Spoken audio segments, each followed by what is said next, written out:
What's up mga kanikomatics? For today's video nga pala, umakyat ako sa puno ng nyog. Dahil na-miss ko na nga pala ang pag-akyat sa puno ng nyog at uminom ng sariwang buko. Kaya sa umaga nito mga kanikomatics, samahan nyo kami! 5:30 pa lang ng umaga mga kanikomatics, nagkape na nga pala kami dyan, mahamog-hamog pa. Pagkatapos nga pala namin magkape, bumaba na nga pala ako sa napaka-challenging naming hagdan. Hindi ko lang malaman bakit ganyan yung pagkakagawa ng hagdan namin. Tingin ko may hangover ata si Papa nung gumawa siya niyan mga kanikomatics. Every time nga pala nakikita ko yung hagdan namin, para ako nagugutom kasi kahawig kasi niya yung paborito kong chocolate. Dahan-dahan pa naman ang pagbaba ko dyan kasi may stiff neck ako. Tingnan nyo mga kanigmatics, ikaw talaga mag-a-adjust. Sabi nga pala ni Papa, babaguhin daw niya yan kapag hindi na daw siya lasing. Sus, Ginoo!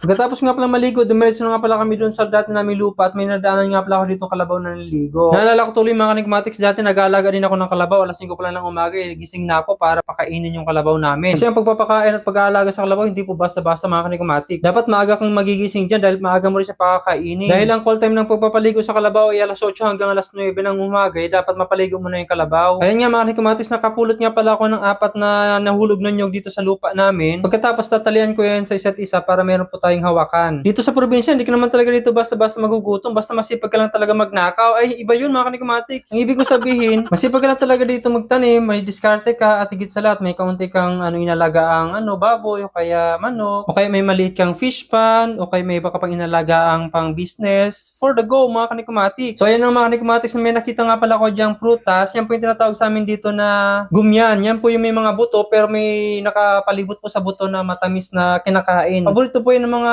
ibon, pero kinakain din po yun ng tao. Napakasarap niyan mga kanikomatics kung matikman ninyo. Lahat na papakinabangan sa prutas ng gumyan. Kahit yung buto niyan, pwede mo lutuin sa dry ng kawali. Lagyan mo ng konting asin at sili, napakasarap para siyang mani. Ganyan nga lang pala ang pagkain ng gumyan. Sasabunutan mo lang yung pinakabuhok niya at sasama na yung pinakalaman niya. Pakita ko nga pala sa inyo yung pinakaitsura ng laman ng gumyan. Ganyan po yung itsura niya May mga ibang prutas din pala dyan, pero gumyan lang po talaga yung napansin ko. Itsura pa lang niya, nakakatakam na talaga. Approve! Pagkatapos kong kumain ng gumyan, ay umakyat na nga pala ako ng nyog. Pero bago ako umakyat, tinignan ko muna kaliwat kanan yung puno kung meron ba talagang bumababa na tuko kasi marami daw tuko sa puno namin ngayon Experience ko dati kapag umakyat ako ng nyog, meron po akong kasalubong na tuko. Di ko alam kung sino yung mag-a-adjust sa amin Isang beses nga na-experience ko, pumasok yung tuko sa dibdib ko, kumapit, talagang kapit na kapit, hindi ko alam kung anong gagawin ko. Buti lang bigla kong nahawakan yung buntot niya at hinila ko pababa, siya po yung nahulog. Kapag nasa taas ka na, talagang winawagayway ko nga pala yung mga tuyo na dahon dyan ng nyog dahil minsan dyan po kumakapit yung tuko For worse, pinaka challenging dyan kung may ahas po sa taas ng nyog. Sa pagkakataon yan mga kanikomatics, talagang tignan mo parang hirap na hirap akong umakyat kasi napakadulas ng suot kong pantalon. After 10 years! At pagkatapos ng 10 minutes, nasa taas na nga pala ako ng pinakatugtok ng nyog. Yan nga pala yung pinakadiskarte ko, kumukuha muna pala ako ng isang buko tapos tinetesting ko at pag na-testing ko na nga pala at na-confirm ko na okay yung buko, saka ko ilalaglang yung pangmaramihang buko para hindi sayang. Dati kasi mga kanikomatics, nagbase lang po ako sa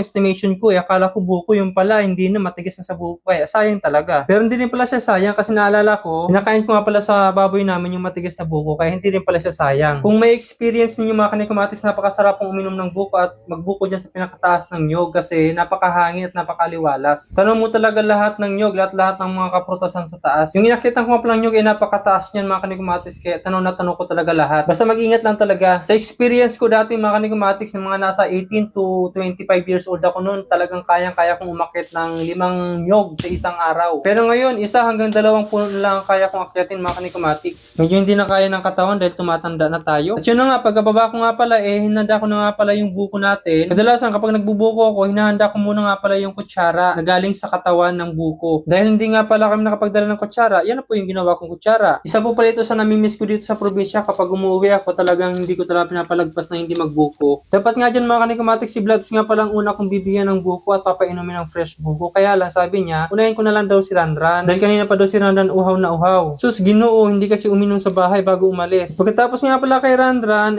uminom din ulit ako kasi inuuhaw din ako sa pag-akyat ng puno. Kahit uminom na ako sa taas. Marami din palang benepisyo ang buko mga kanikomatics. Pinagbuko nga pala to si Randran kasi alam ko meron tong UTI Bukod nga pala sa gamot ang buko sa UTI, pampadagdag din pala yan ng sperm shell. Ay pa pala yung mga kanikomatics, sperm count pala yun. Charing! Kapag nandito ka pala talaga sa probinsya, talagang araw-arawin mo yung pagbubuko. Nalala ko dati, nagbuko na ako sa umaga sa hapon, nagbubuko na naman ako. Tapos sa gabi, meron pa kaming buko salad. Lalo na kapag summer at mainit ang panahon, talagang napakaganda magbuko. Lalo na kung meron kang ref o kaya blender, marami kang magagawa sa buko. Pwede kang mag-ice cream, buko, o kaya buko shake, ice candy, mga ganun mga kanikomatics. Pwede at swak na swak sa tag. Hanggang dito lang mga kanikomatics. See you on my next video. I love you all. Thank you.